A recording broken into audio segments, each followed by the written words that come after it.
you don't necessarily need to be the problem solver of every financial issue in your house.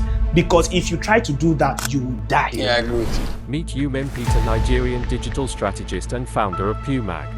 When you start making it in e-commerce, don't go about solving family problems. Delayed gratification also has to do with helping that your family member that can actually get help from another person. My twin brother was the class monitor. So because he was the class monitor, it meant that I had an authority that could license me to operate my business in that class. So I knew that there are actually people you need to be affiliated to for some type of business to be successful. Now, my brother was the compliance person. I needed to meet him. Of course, he would not say I will not sell because he's my brother. One of the things I love to do is to sell chewing gum, like all this chewing gum and all of that, because chewing gum was what makes you look cool. My brother, Owen Peter, Good to see you. thank you so much for joining us today. Thank you. So you've sold products across Nigeria and Ghana using Facebook conversion ads. Very well. Yeah. What is that one thing that you say that most Nigerians get wrong when selling online, when selling some products online? I think most sellers online focus on the aesthetic of their products. They don't really look at the offer parts of their products and also look at the key interest of a customer, not only because that product solves a problem, but also that that product is affordable enough for them to purchase. While I was coming for this section today, I was talking to my brother on a product that we doubled down on our sales, and we were selling those two products in pairs. At that time, the cost of those products was around 300 cedis, but we had to reduce this product cost from 300 cedis to 160 cedis. And we discovered that by selling this product 160 cedis, we were getting much more conversion and we were getting much more value from that product, meaning that we had to change the offer of our product in terms of the costs and also to help people who don't have the 300 cedis to buy this product to be able to afford one of these products to buy at that time. So we discovered that it's not only about selling good products, it's about finding the right offer for the right audience to be able to buy the product that you are selling. In the case where the value of the product is equal to the price offering, particularly, how do you reduce the price offering of it? So it's not all products that you can actually reduce the price. There are products that take it or leave it. You just have to keep the price that way, because the moment you make the price to be reduced, the value or the perception of that product also drops and people lose confidence in that type of product that you are selling. Right. So what you do is you double down on the ad creatives that you are creating. If you are creating one single ad creative for a product, you have to double down on your messaging. By that, I mean that, oh, now I can reduce my offer. Now I can't reduce the quantity I'm selling for a product. I think now I have to double down on the message I put out there.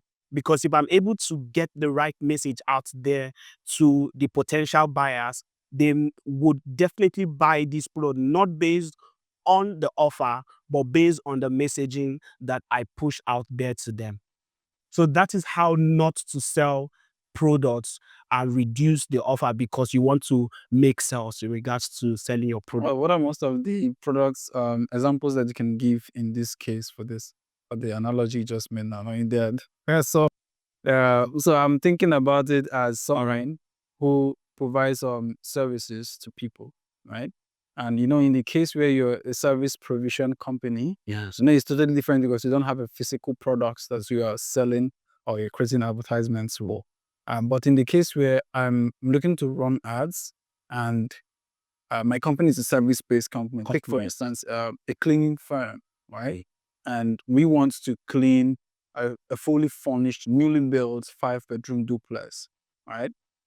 And we are not getting the level of leads that we want, Yes. right? In terms of people booking us for our services. But at the same time, majority of the people are saying, okay, maybe you should take 30% off, you should take 20% off. How do you manage that type of situation where you know the value you are bringing, which is you're going to clean the house, you're going to make it look very, very much pleasing and livable. Yeah. At the same time, still bringing your price to a certain point that people are able to book you for those services. A service-based business, I tell people that it's easy to have a retainership model, right? So I also have a service-based business as well. Aside from the fact that I'm into e-commerce, I'm also into digital marketing as well.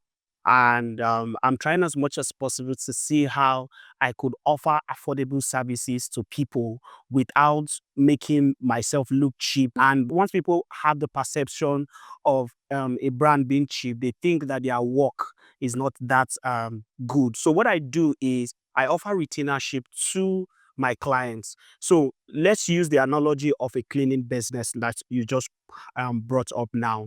I have a cleaning business, and I know that this real estate developing company has different buildings that they always want to clean for their clients, or they just finished building the building and all of that. So what I would want to do in that situation is to offer them a retainership.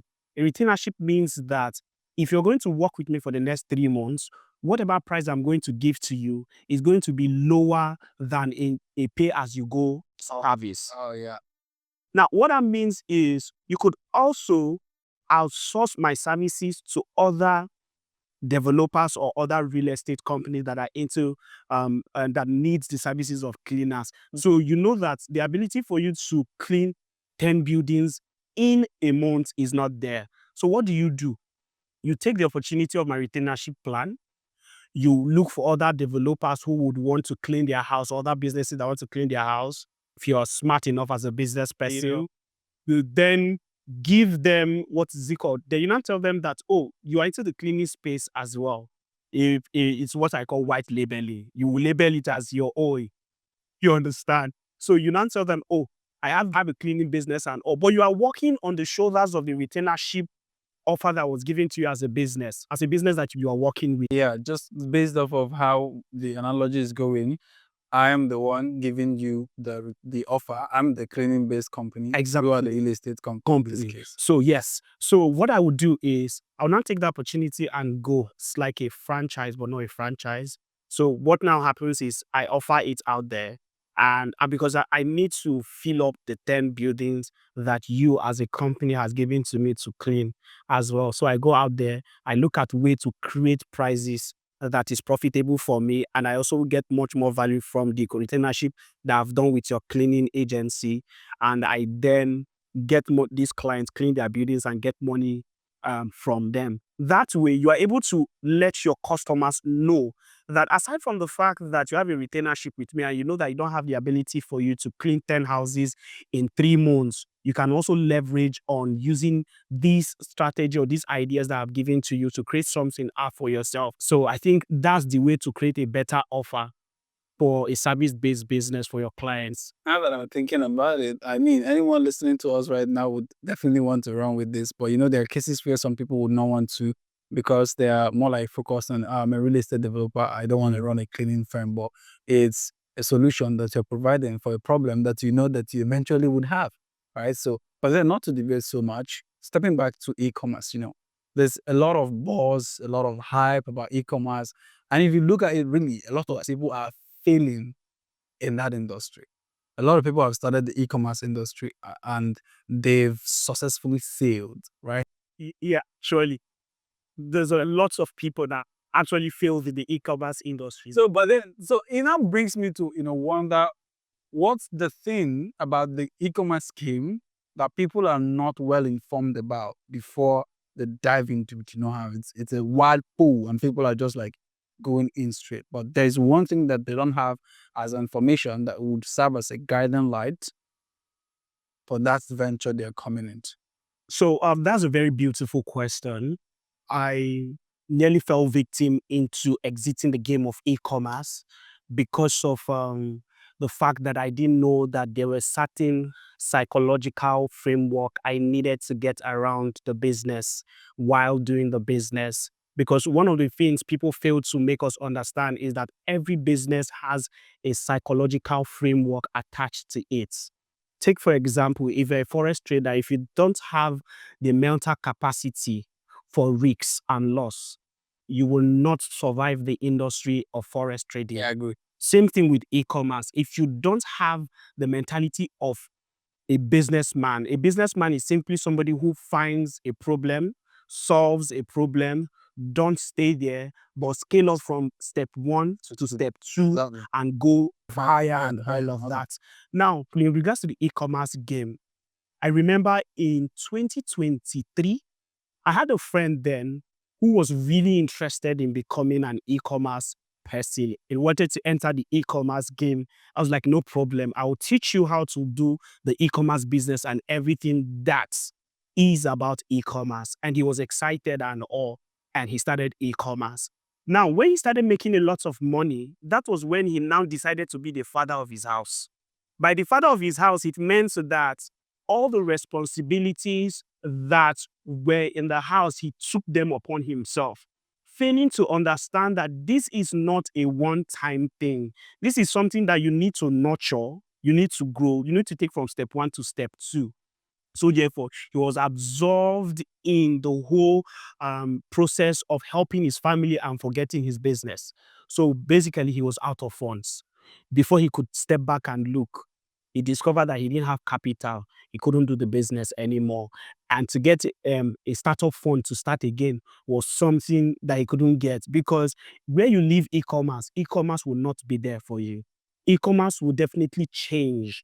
So the startup capital he used in starting up his e-commerce as at that time was now in 2023 was now different in 2024.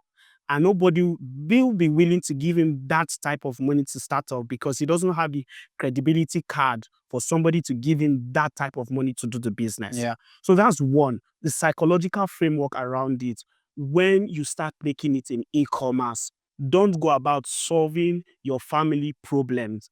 Don't go about looking at paying the most in any organization you find yourself in, because that arrival mentality is what makes you fade away very fast. That's right. So what you want to do is you want to ensure that you have enough capital saved up for your business to be able to scale up. For maybe if you start with one product, I want to sell 2, I want to sell 3, I want to sell 4. Now I have like over 30 products in the Nigerian market. Now I want to scale to other African markets. That way you are able to put a mental framework that if I use 20 naira or 2, let me not use 20 naira. If I use 200 naira, 200,000 naira to solve this problem, it means that the possibility of me stocking over 5 products is not there. So when you have these psychological frameworks around you, it makes you not to easily give out money that you are not supposed to give, but put into the business. So people don't understand this psychological framework in regards to the e-commerce business. Another thing again is people fail to understand that when you are running a business, you need to know the business. Mm. A lot of people hear about e-commerce and they know that the key people involved in the e-commerce business are web developers, Yeah. Facebook ads experts, Graphics. graphic guys, and also the video editing people. Yeah. So what they do is they take a lot of money, they bring it and they start outsourcing these services to different people. And by outsourcing this service to different people, they will not give you what you want, because it's not coming out from your own stomach that you've used in learning this skill that you've learned. So what now happens is when they now give people, outsource these services to these people, they now bring a lot of nonsense for them. And the money they are spending is not equivalent to the money they are getting into the business. Mind you, after paying these people for their services, you still have to buy your products. You still have to ship in your products. You still have to pay for your Facebook ads. Because if you are paying these experts to help you run your Facebook ads, you're not paying them for the Facebook ads money. You are paying them to help you manage the ads. So the inability for people to understand or know these skills that is needed to build an e-commerce brand is another thing that makes them go out of business as quick as possible. And like you say, fail successfully. Yeah, I mean, it just came out of my mind actually, but I hope that people will not run with that. But just referring back to the points you made earlier, where the framework and the psychological framework to run these businesses here, I think it applies to everything we do particularly. Very well. It applies to every venture, every business that you're doing. Sure. The both points you brought up are excellent. They are exactly what it is. Yes. That's why people fail easily, fast, and successfully. Some of them still be able to retrace their steps. Now, the first one, I'll put it this way: delaying gratification. Sure. Delaying gratification. Yeah. Right? Because if you are able to know that this thing is a child and I have to feed my 1-year-old baby till it gets to 2 years, and I have to feed it till it gets to 3 years, you don't take the food that belongs to a particular child to feed another child. That one child that you collected the food from will die. So can I make a clarity on delayed gratification? Yes. You know, when you mention delayed gratification, the first thing that comes to people's mind is luxury and lifestyle. Yeah. But one thing people don't understand is delayed gratification also has to do with helping that your family member that can actually get help from another person. Because at that moment, you are coming in as the savior. Yeah. But what you don't know is that delayed gratification is buying myself a costly wristwatch. But delayed gratification can still be the unnecessary help you give to people that becomes a problem to your business. So that's, we have to make clear that delayed gratification is not about luxury or lifestyle. Is the fact that you don't necessarily need to be the problem solver of every financial issue in your house. Because if you try to do that, you will die and your business will fade away. What if you have to be? All right. So I'll give you a short story about my mom. In 2023, my mom had renal cancer. Now, when my mom had renal cancer, So sorry about that. I had a lot of money that I kept to scale my business. So what I did is, instead of having just a single inflow from my business, I immediately empowered my twin brother, who is now a co-founder in my company, PUMAG Digital Solutions. So what we did at that point in time was that, oh, this money is coming from a single source, which is only from my business. I need to diversify. So the cash I had to give him to start his own e-commerce brand as well, and e-commerce business as well. So that way, I was using his own business to save up while using my own that has already had traction to pay for my mother's hospital bill at that time. So I still had something that even if anything happens, my brother's business will still carry me and him to the next level that we want to get to, even though it's not going to be fast, but we are not out of the game. So that's saying that you must have a plan B for you not to go out of the e-commerce game. I like how you mentioned that story. It brings back some memory. I remember earlier in my journey, and I'll put it out there. So we're not particularly against rendering help. That's not what we're saying when you're building a business-ish, whether it's an e-com business or any business at all. It's not a problem to render help. That's how I see it, really. Because someone would run with this and be they will misunderstand your point entirely. You know it, but then we don't really have anything to do about it. That's why we're trying to clarify that. Sure. You need to have not just one stream before you're able to render. One of the analogies that I like to use, one of our circles way back, I think it was last year, we were doing a Credo House and all that. So we began to talk about men particularly, because it was like a gathering of only men. It was supposed to be something that dealt with everyone, but it was only men there. One of the things that I remember that man mentioned was that now this is a cup.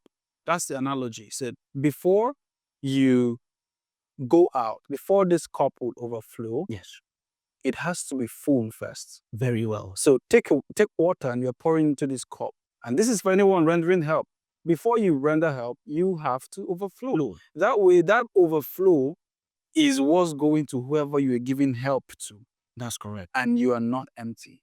Sure. An empty cup cannot feed anything. Very well. So in other words, if you're running any business, whether e-commerce, anything, I would tell you this for free, based off of your build-up and foundation. Let it be overflow that you're giving out. Let it be overflow. And I think it's a game changer, because if you don't know this, you easily go out of any business. Exactly. You easily go out of any business, particularly. And the second point you mentioned about what nobody tells people who are joining the e-commerce business, you mentioned. There you go. Are you able to remind me? Okay, so the first one is the psychological framework.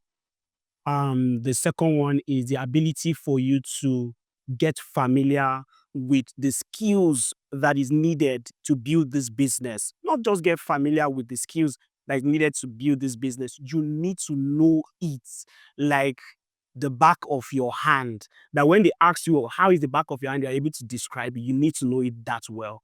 So my question from the answer you gave me would be this. In the case where you need a video producer and you need a Facebook ad expert, there are some skills that are soft and there are some skills that are hardcore. So you need to learn this before you learn this and learn this. So in my case, I run a media company, right? Very well, yeah. And I know how to do literally everything. But it took me years and years and years of learning before I could launch out. Which, yes, we are building for a long term, which empowers you to be able to learn majority of these skills. And you don't even need to learn them to the hardcore. But what if this is someone who is not or does not have the capacity totally or does not believe in themselves well to learn majority of all of these skills that you mentioned? Take, for instance, the Facebook ad expert, the video editing, the graphics, the website development. I mean, you have the ability to learn all of them, good and fine. At the same time, you don't have the resources to outsource those work to people. And it looks like you don't have the capacity to learn everything. Maybe because you don't have a level of attention that needs to learn all of those things. How would you advise someone who is in that shoe to move on ahead in terms of understanding the business? I think before everyone or anybody doing anything worthwhile in life today, they were first a generalist before they became a specialist. Yes. And being a generalist doesn't mean that you know the nitty-gritty of a field. It means that you have an idea of a field. That if somebody is helping you out with that thing, you know if the person is actually cheating you Or not. or the person is actually doing the work. Yeah. But if we don't have that mentality of a generalist and a specialist, we just feel like we cannot do anything now. So when I started, I wasn't an expert or a specialist in everything I was doing. I started one step at a time.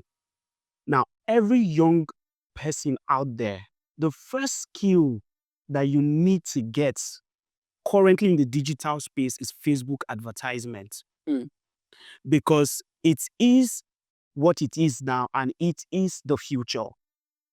Every brick and mortar store you see today will in the future start competing for the online space to gain visibility and to also sell their products. So this is my advice to the general public in regards to young people and older people. The first thing you want to learn is Facebook advertising. If you are able to learn Facebook advertising, you've been able to learn about 40% of the e-commerce things that you would need to put together. Now, you have to learn that. Now, in terms of the generalist is, I do video editing, but I don't use the, what's it called? The complex tools to create my videos. I basically use Canva to create my ads video, of which anybody and everybody can learn Canva. Yeah. In terms of graphic designs, I use Canva as well. Now, all of these lightweight tools has been able to help me get to where I need to get it to by not becoming necessarily an expert in these tools, but having a basic knowledge to put out the message I want to put out there. You said something about, what about people who don't have the ability to learn? I believe they don't have that. They don't have the ability to learn. I think that's the first step to failure. Because let's say you have the feeling or you feel like you have the ability to make this business succeed, but you don't feel like you have the ability to help. I mean, you don't have the ability to learn the tools that I needed to engineer that thing to become successful. It's like saying that I want to be a pilot, but I'm scared of piloting a plane. You understand? So because I don't want to go through the process of riding a plane, turbulence, I had good turbulences and all of that, but I just want to be a pilot. And when you do these type of things, it even limits the ability for you to even run the business. Yeah. Because one thing affects other things that you do. What happens when you've now escaped the inability for you to learn Facebook ads and other skills that you need, and you're now running this business? What now happens when everybody is not there and nobody is anywhere to be found, and you need to run this business? What now happens to you? So you first of all have to ask yourself, what are the dangers involved for me not to be able to learn this thing, or think that I don't have the ability for me to learn this thing? When you are able to go through this thought process, it will now re-engineer yourself, and also re-engineer your psyche to understand that I'm capable of doing this thing, because if I don't do this thing, I will not be able to get the result that I need to get. And I think it's all about mental exercise. There's a way I see myself. I was talking to my brother. We woke up the other day. I was telling him that I need 100,000 today, but I know I don't have the ability to have that 100,000 today. Yeah. So what did I do? I called one of my clients and I told the client, we need to do this, we need to do this, we need to do this, we need to do this, and all of that. And voila, the client liked the idea and the client sent that money to me on that very day.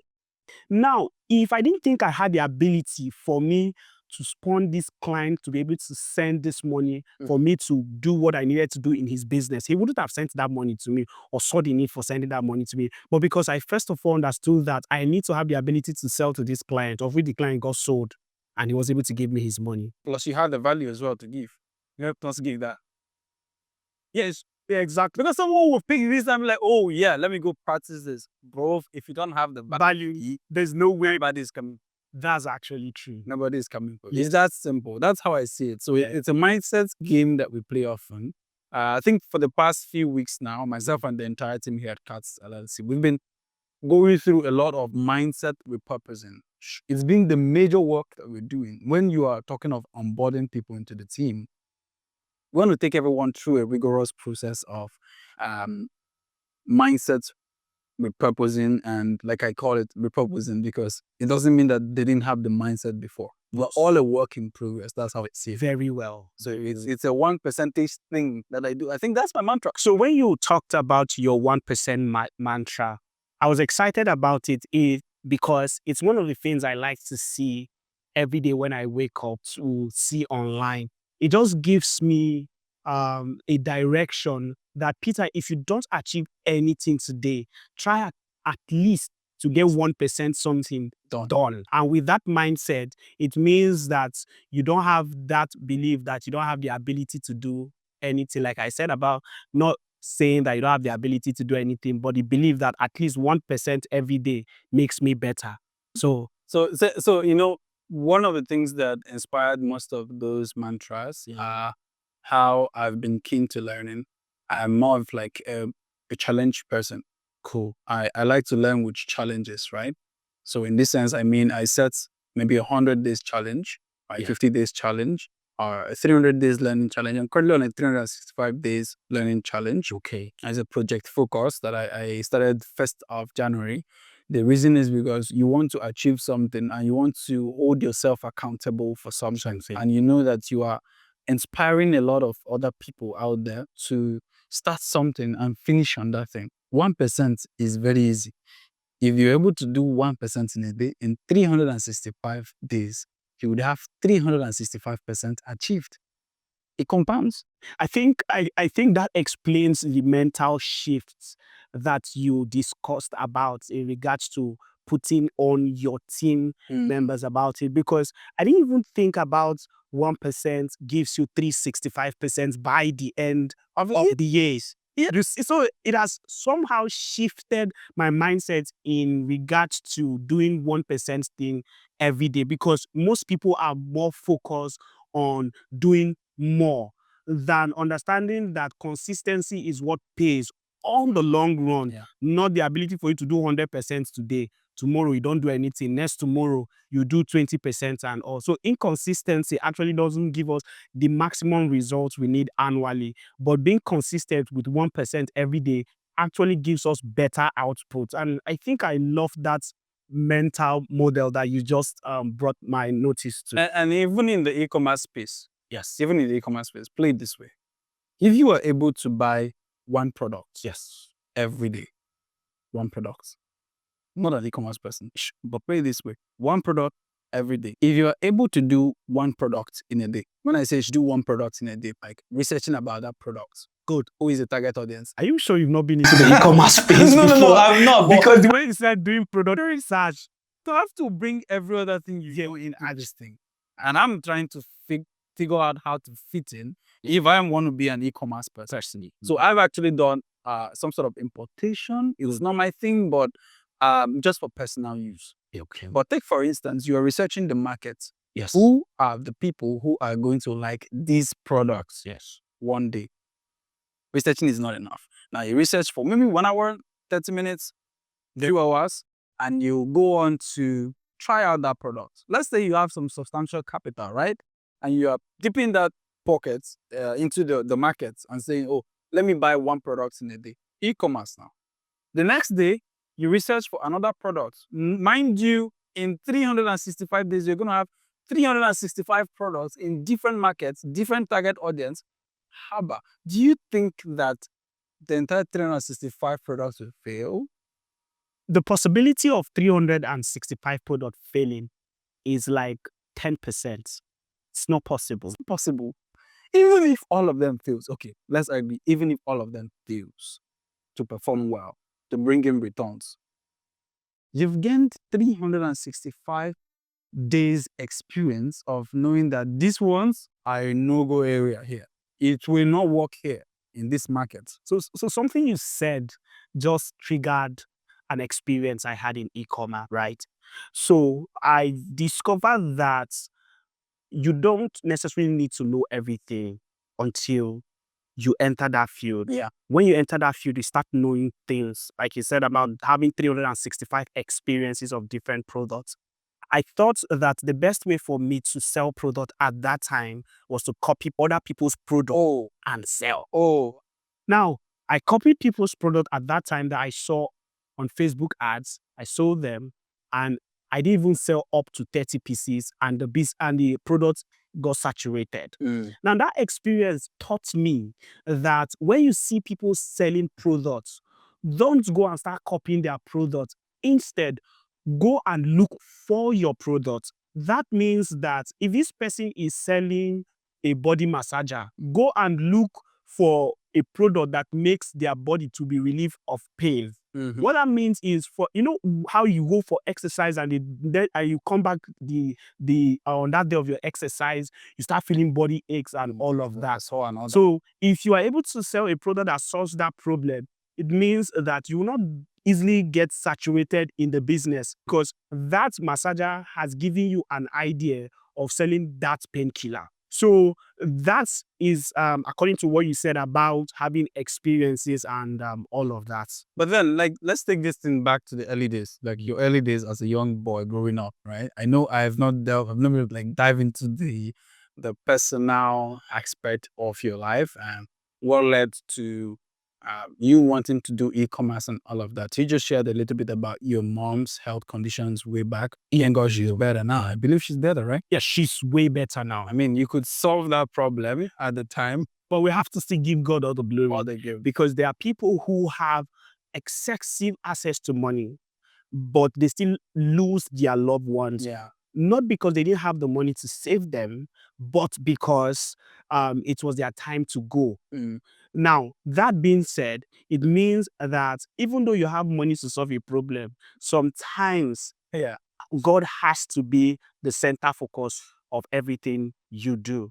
Not minding whether, all the time, not minding whether you have a lot of money in place to solve that problem and all. I mean, even billionaires, they give up the ghost, but that's the topic for another day, right? Sure. But then I want to circle back to your early days of creativity, right? The times we were growing up. What are those memories that you can remember that you would call your creative process of growth? I think as a child, one of the things I loved doing was selling. Wow.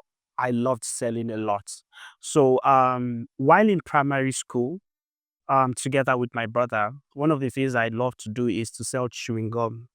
Like all this chewing gum and all of that, because chewing gum was what makes you look cool. You understand?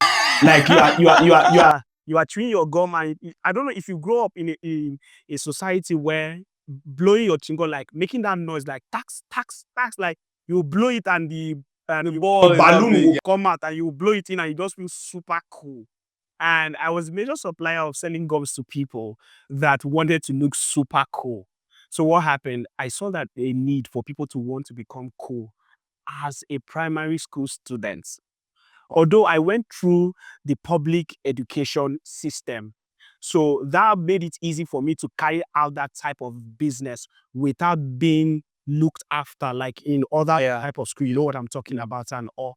So I started selling from there. I knew that okay, one chingum will not be enough for this class. I need to buy a pack of chingum. Okay, I think I need to start selling instead of selling only for people in primary 4. I need to start selling for people in primary 4A, B, C, and D. And I saw the need for me to also reach out to my seniors as at that time to sell to them as well. Now, that is where scaling in business comes from. Because I knew that, oh, it wasn't enough for me to sell to my classmates. I needed to sell to other classmates. It wasn't enough for me to sell to other classes. I needed to sell to people who were my seniors. Oh wow, this is beautiful. So that business acumen came right from childhood, but an apple doesn't fall far from a tree. So my father was a businessman before he became a pastor in Assemblies of God Church, Nigeria. So I had watched him also do business.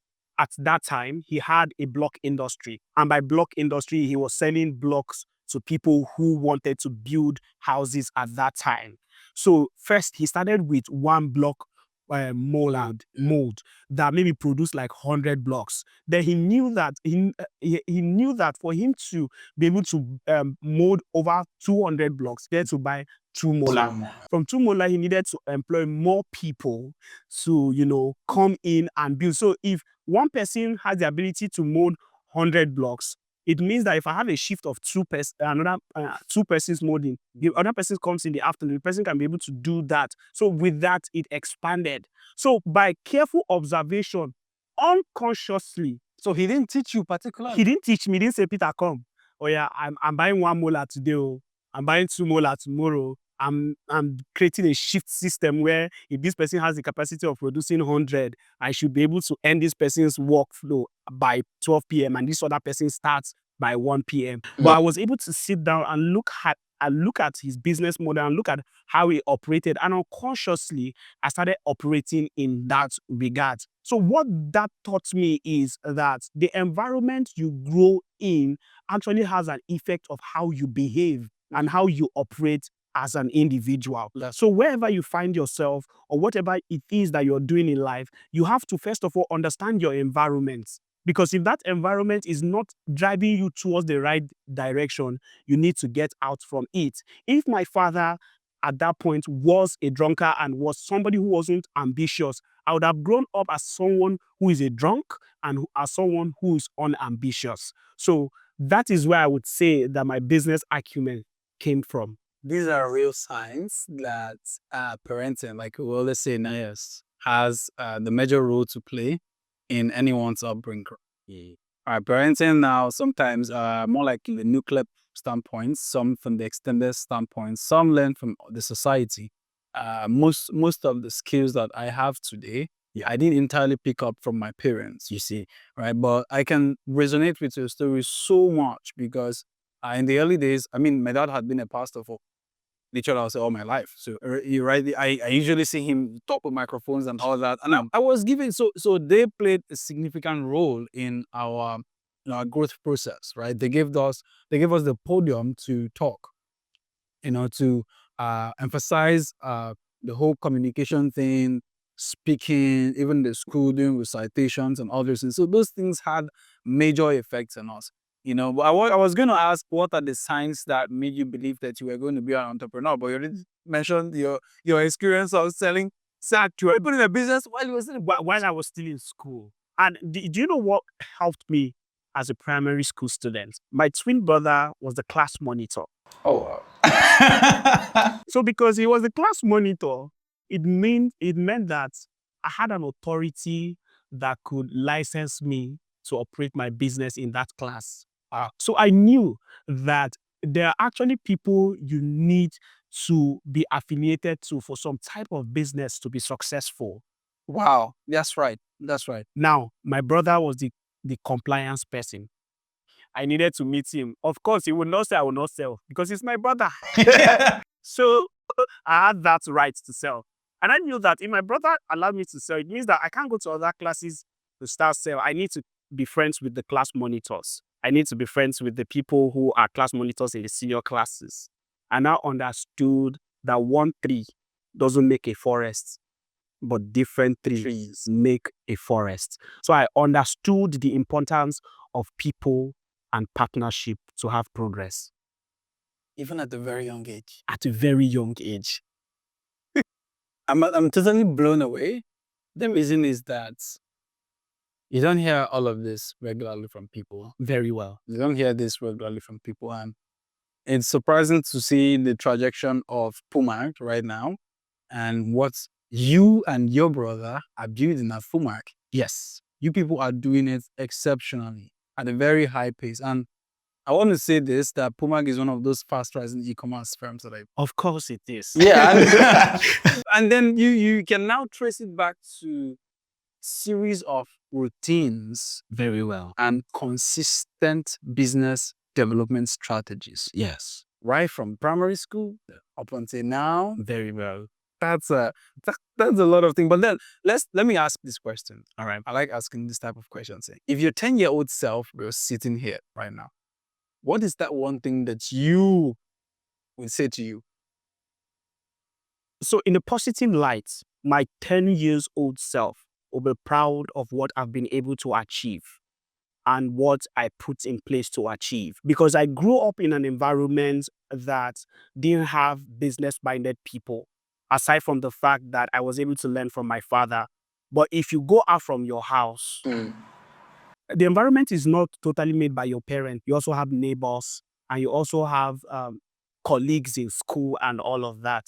I thought Hill's old self would be proud of me because I didn't compromise who I was by joining gangs, by joining negative cliques that didn't impact would have impacted highly on my future self. Because if I didn't do what I needed to do at that time, maybe by now I would have been a drug addict, because that's the kind of environment I grew up from.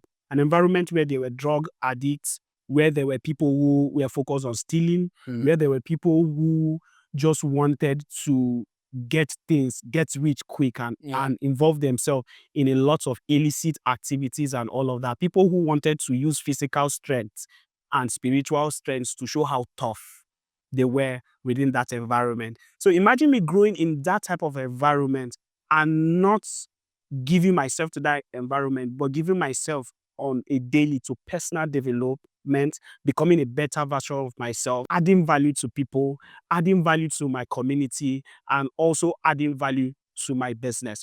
So my 10 years old self will be proud of what I've been able to achieve, not giving into the pressure of becoming a bad person, but becoming somebody who is valuable and has great impact and good impact in his society. So then what are the routines that you've been using so far growing up in this environment? Because we have like sort of similar stories, and I can go ahead to share mine, but I've shared it in different platforms, how we were able to use certain routines to, maintain consistent growth. So circling back to personal development, like you mentioned, what are most of those routines that you put in place that has helped you stay in business since you started? So you know how they say that if you want to grow, you study, right? I've been able to, one of the things that helped me at that time is my father, I would say, had the biggest collections of book. Wow. Both spiritual book and personal development book. Now, the environment I grew, my father would literally force us to read. And that is where my love for reading came from. So I started seeing people in different lights, knowing that if this person can sit down, achieve this goal and achieve this thing and become this thing that he has become today, I think I have the capacity to achieve this.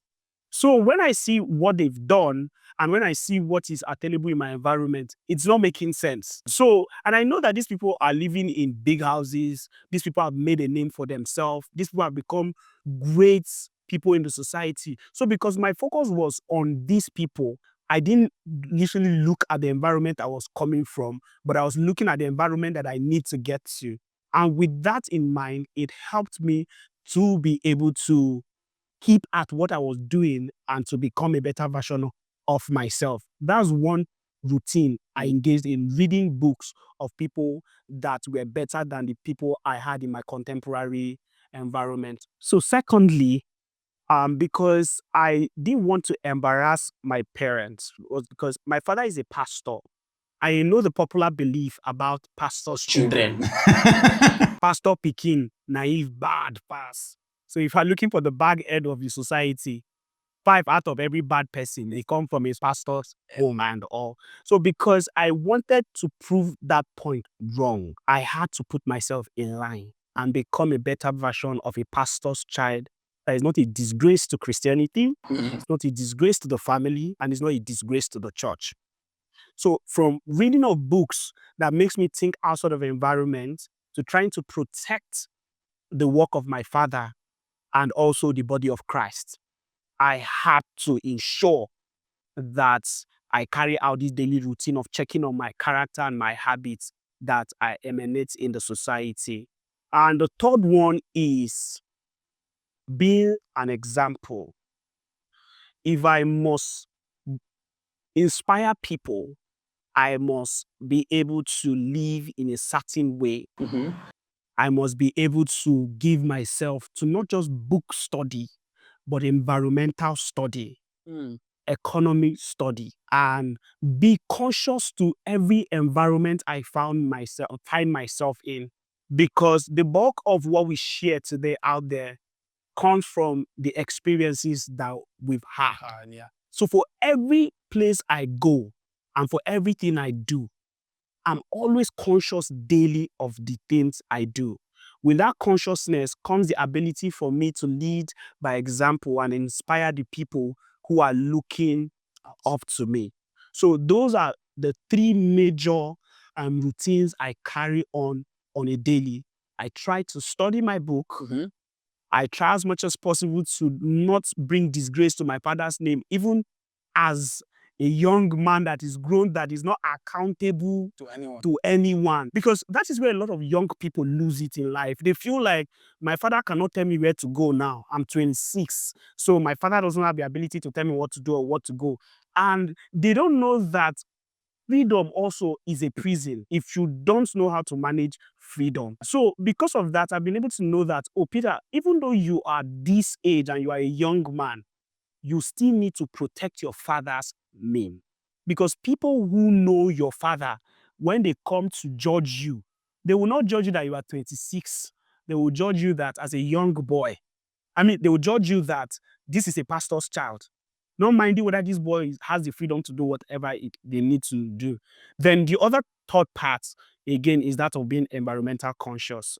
So those are the 3 routines I carry on daily to ensure that I put myself in line.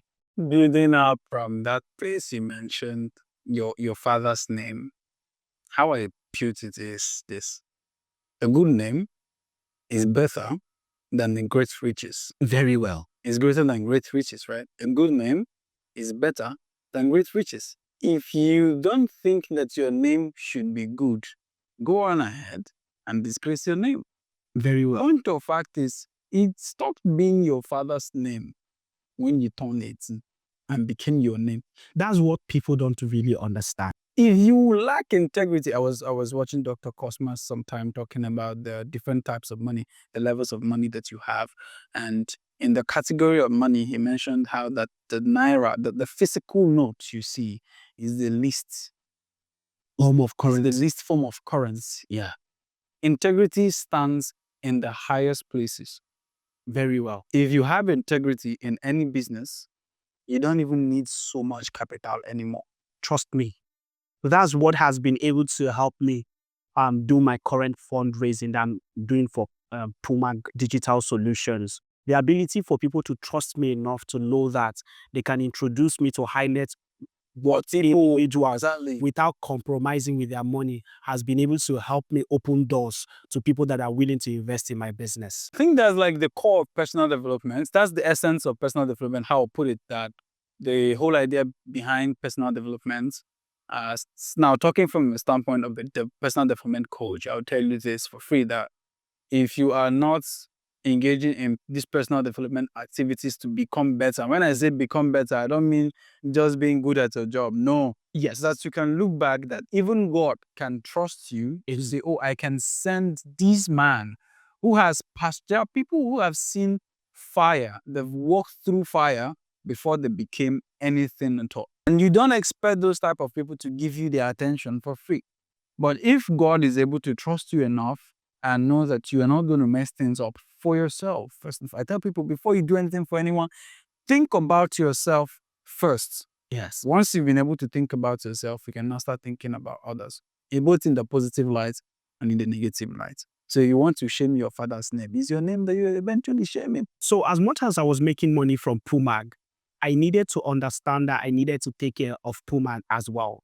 Now, a lot of young founders and CEOs, one of the things they fail to understand is that as much as this business is giving you, let's say, 20 million naira in revenue, you don't go all about flexing and living lifestyle and doing the things that would be detrimental to your business. Because if it's not that business, you will not even have that 20 million that you had in that month.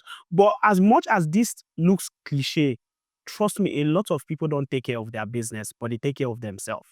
So what now happens is that they now blame one village people for making their business to fail, not understanding that it was because their business that gave them money, they didn't take care of the business and all. A friend of mine was complaining to me the other day that his boss is making a lot of money and they've not been able to pay them 2 months' salary.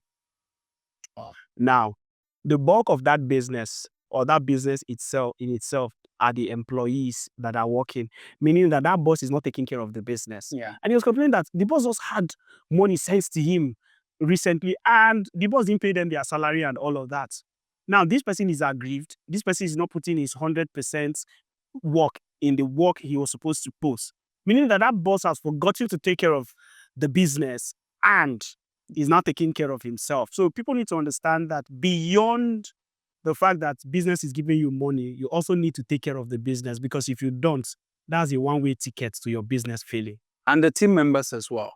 Nice. Their mental health, physical health, their emotional health. You think, oh, you're not in charge of these people. That's what majority of the founders do. They take care of themselves alone, and they're not interested in the well-being of the people who are working with you. Got them. Right?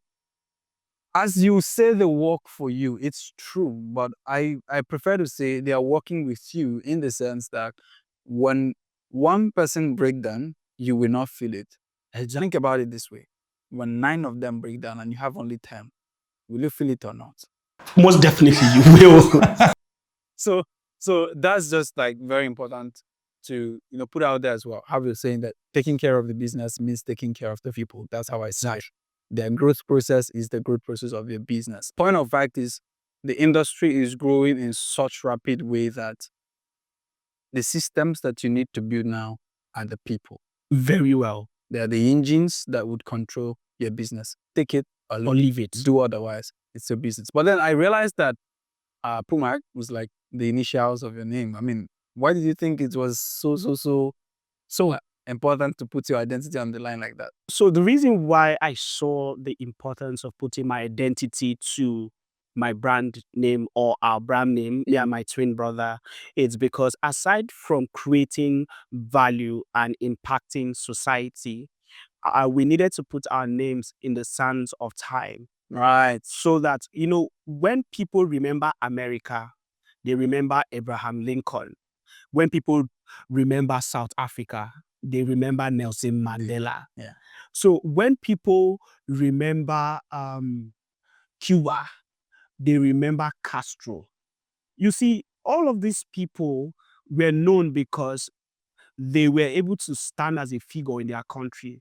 So we had to put our name in PUMAG, so that when people start going out of our vision or our mission, somebody is able to call them and say PUMAG, which is an acronym for Peter, Paul, but we can't put double P. So we had to put Peter, Paul.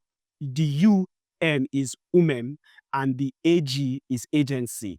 So it's Peter, Paul, Umem, agency. So it's like boom. So we had to put that so that if people are going out of the vision and the mission we have for the company, they will be like, this is not what Peter and Paul did when they were alive. This is not how they should have solved this problem.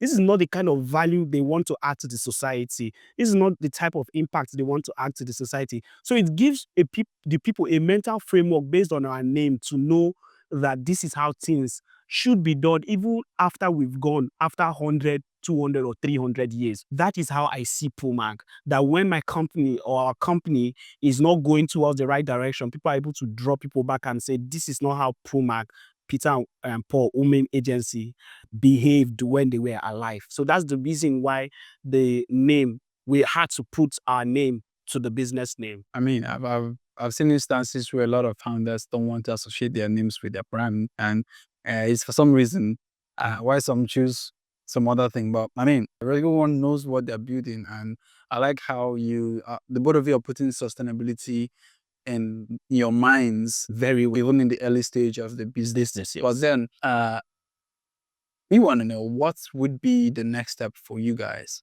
Are you sticking with services as a business alone, or are you aiming for something bigger? So for now, we are only confined to scaling our e-commerce brand by adding more products to our product collection and also scaling into other African countries as well.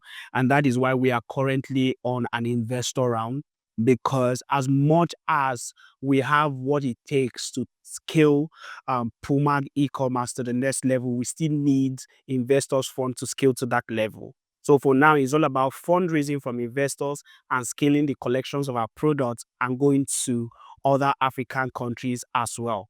Now, aside from that, in terms of our service-based business, PUMAG is our product-based business, while PUMAG e-commerce is our product-based business, while PUMAG digital solution is our service-based business. Now, for PUMAG digital solutions, we are currently not scaling. What we are doing is we are just reaching out to more customers because we are trying to grow our customers base from the number we have now to the number that we feel like, okay, now we've had this number of customers on our customer and database. Now we need to bring in the next innovation and the next thing that way, because you don't want to have a lot of customers and nothing is changing. Yeah. So for now, we are only building our customer base, and when we get the number of customer base we are looking for, we can then start introducing scaling into other things that our customers need to get value from. Very amazing. Thank you. Very amazing. You guys are building something very, very beautiful to see, and the scaling part is very, very important. I have one question that I'm thinking, oh, maybe I should ask, but maybe I should not ask, but we'll go ahead and ask that. Of course, please. Now, Facebook, TikTok, Snapchat, Instagram, amongst these platforms, right, that you people use Yes. for your current services and AdSense and all those things, which platform do you think, as an e-commerce person, that is sort of underrated? So when you say underrated, it goes to say that people don't really take it serious. Yeah. Right. And that question, I would say, would come to the different type of usage. Now, if you want to sell online using Facebook ads, you need to understand that you have to pay for it. You have to pay for your ads to run your ads. But if you want to sell without spending a dime by paying for ads, you can use what we call TikTok organic content. Now, for people who are looking at selling products without spending money, TikTok is an underrated platform. because TikTok deals mostly on virality. So when you consistently post the product that you are selling on TikTok and people get to see it and it becomes viral, then you can start making sales. So people who don't want to spend money don't know that there is a gold mine in organic content for a product on TikTok. So that's the only platform I can say for people who don't want to spend money to run ads can actually go into to get a lot of conversion, not up to what they can get from Facebook, but what can keep them afloat in terms of their business operation. I've seen a lot of ads on TikTok, but although I'm yet to understand the whole mechanics and all of that, boy, thank you so much for sharing this. These are very, very important tips that I believe that when majority of our listeners take this and run with it, they are able to achieve something very good for their brand in terms of conversion, particularly. Yes, sure. Right? Now, building up on the actionable items, I think at this point, you want to give some actionable items for someone who is like coming into the e-commerce industry. Just 1, 2, 3 things. So for those who want to come into the e-commerce business, one of the things I would like them to understand is that every business has a step to follow. Now, like I said, the first step to running an e-commerce business is to understand Facebook ads. Secondly, is to understand the mechanism behind sales and sales funnel. The third is to get themselves acquainted to international markets, because most of these products we sell on our e-commerce platforms are products that we import from other parts of the world. Yeah. So if you must start an e-commerce business, you must first of all know how to run an ads. You must secondly know how to sell, being a good salesperson by either being a good copywriter, or you don't even necessarily need to be a good copywriter again, because ChatGPT has disrupted that space, or AI has disrupted that space, that you don't necessarily need to be a good copywriter to create things that would help you get conversion. And the third is understanding how the international market works. Why do people buy in dollars? Why do people ship in dollars? Why do people, instead of using a naira to buy directly from abroad, why do they use dollars? In understanding these mechanisms, it gives you a step ahead in understanding how the e-commerce space works in Nigeria. It's a very detailed response. And I want to believe that people are able to run with this actually, because although most of these informations you can find them online, but it resonates more when you hear it from somebody's actually exactly in it and it's working for them. I want to sincerely thank you so much, Umem Peter, for joining us on this episode of the Positive Thoughts podcast. It means a lot to us. We've been able to pick your brains, learn how you and your twin brother have been in a lot of business stuff and stuff on personal development that you shared here as well. Very, very key. And there's stuff that I would personally run with as well, even in business. If you've been with us up to now on this episode of the PT podcast, I would encourage you to go ahead and hit the bookmark button. If you have any questions, do not hesitate to leave them in the comments section. You may want to share this as well with someone out there. Majority of the stuffs we talked about here are things you can run with in any business, particularly not just in the e-commerce industry. And we want you to write a bunch of questions in the comment sections, and we'll relay them to Umem Peter. And of course, we're going to link all of his details in the description below. That way you can find them. Above all of this, do not forget to hit the subscribe button. That's the one way you can help and support our business here and allow us bring high quality guests on this show regularly. See you on the next one.